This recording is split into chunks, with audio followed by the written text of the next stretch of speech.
Here, between the entry for a 17th-century Anglican theologian named Ashton and one for the Levantine goddess Astarte, is the demon Astaroth.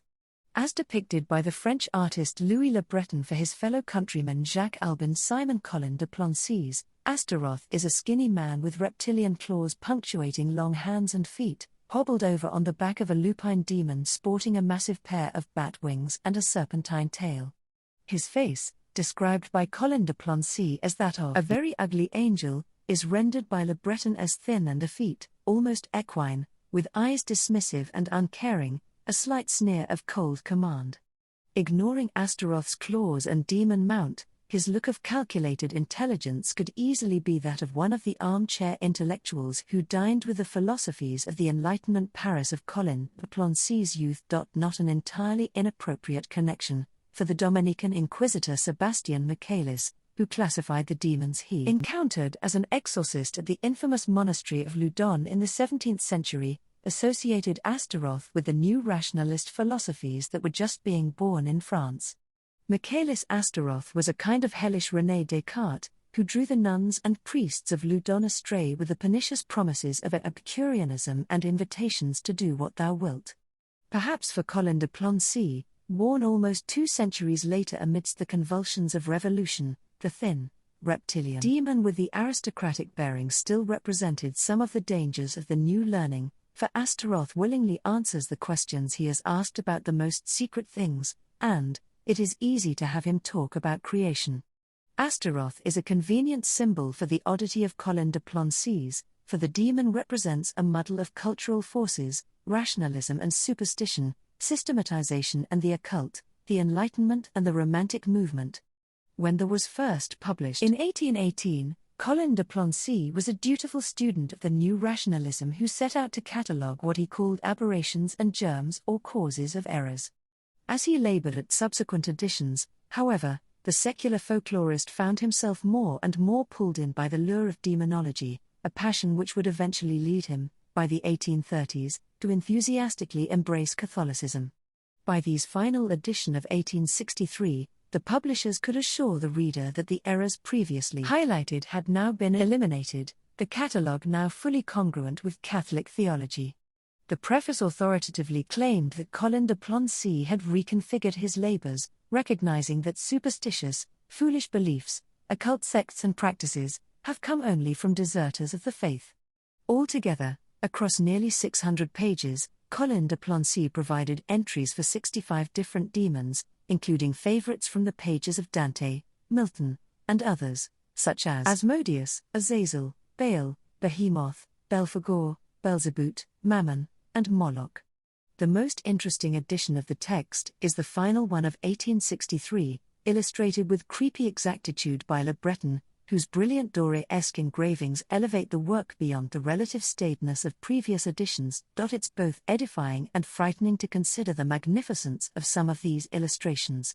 For example, among the more minor demons there is Odramelech, great chancellor of the underworld, steward of the wardrobe of the sovereign of the demons, president of the high council of the devils, who showed himself in the form of a mule, and sometimes even that of a peacock. Le Breton's illustration portrays him in full pompous glory as an ass-headed version of the Yazidis' peacock angel. Or there is Amdushas, in the form of a unicorn, to whose voice the trees bow, and who commands 29 legions. A few pages later there is Amon, a horrific hell beast with globular pitch-black eyes, a great and powerful marquis of the infernal empire who appears as a wolf, with a serpent's tail, whose head resembles that of an owl, and its beak shows very sharp canine teeth. As if Le Breton's rendition of the beast wasn't terrifying enough, Colin de Plancy reminds us that this nightmare creature knows the past and the future. And then there is Ephialtes, a pug-faced, bird-winged, wild-eyed little gremlin perched atop the chest of a man, like Fuselies, who Colin de Plancy describes in just a single sentence, explaining that he derives from the Greek name for the nightmare, a kind of incubus that stifles sleep. There is Eurynome, who has long teeth, a frightful body full of wounds, and a fox skin for clothing. Le Breton depicts Eurynome as a caprine, saw-toothed creature on bended knee, grimacing at some unseen victim, showing his great teeth like a starving wolf. And then there is my favorite, Belphegor, who is associated with the deadly sin of sloth and is shown sat hunched with pinched brow, straining atop a toilet, holding his tail from harm's way, trying to take a shit tot. Of course, Colin de Plancy's concern in the wasn't just the defecation of minor demons. He also aimed to provide instruction on both the history and the practical utility of the more exalted among Satan's minions. There is Asmodeus, who the Talmud claimed was born of a succubus who slept with King David, but who Colin de Plancy argued was the ancient serpent who seduced Eve. Associated with lust, Asmodeus is presented as a fearsome three-headed monstrosity, though not one above doing the bidding of King Solomon, regarded by the occult tradition as having had a special ability to control demons, who loaded him with irons and forced him to help build the Temple of Jerusalem. Or reflect upon that heavy and stupid demon Behemoth. Calling to mind his appearance in the Book of Job, Colin de Plancy wrote that some commentators pretend that it is the whale, and others that it is the elephant.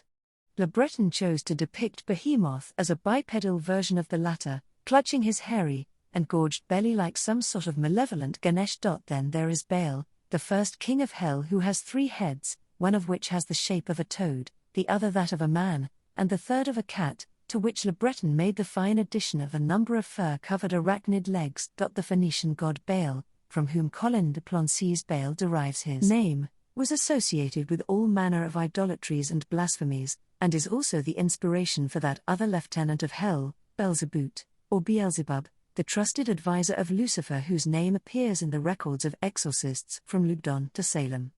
As Belzebut literally means Lord of the Flies, Le Breton decided to depict this demon as a startlingly biologically accurate insect, with long pinching mandibles, weirdly human eyes, and a skull and crossbones upon his paper-thin wings.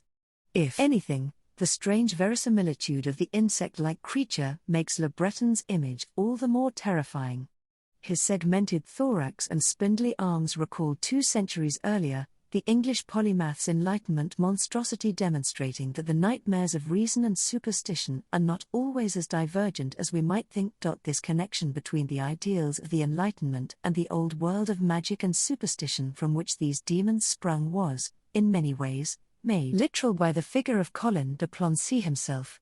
He was born in 1793, only 4 years after the crowning, almost condemnatory, event of the Enlightenment, the French Revolution.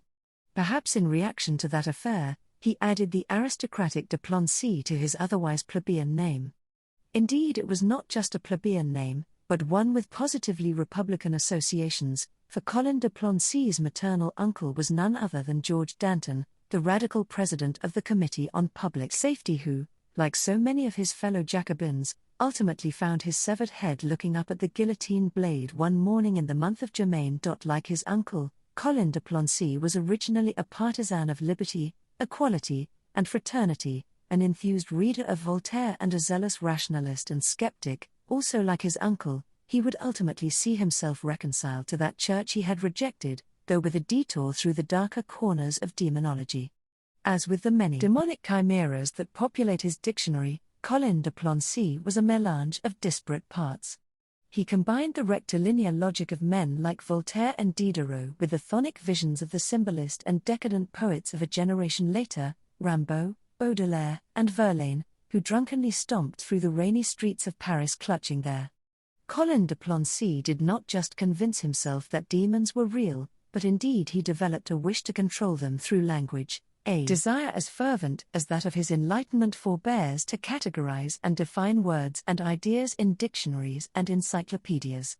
The demonologist was a man stuck between logic and faith, the Salon and the Hellfire Club, who heard the screams of horrific monsters while writing with the sober pen of a naturalist. Like its creator, the spanned the interests of 2 eras.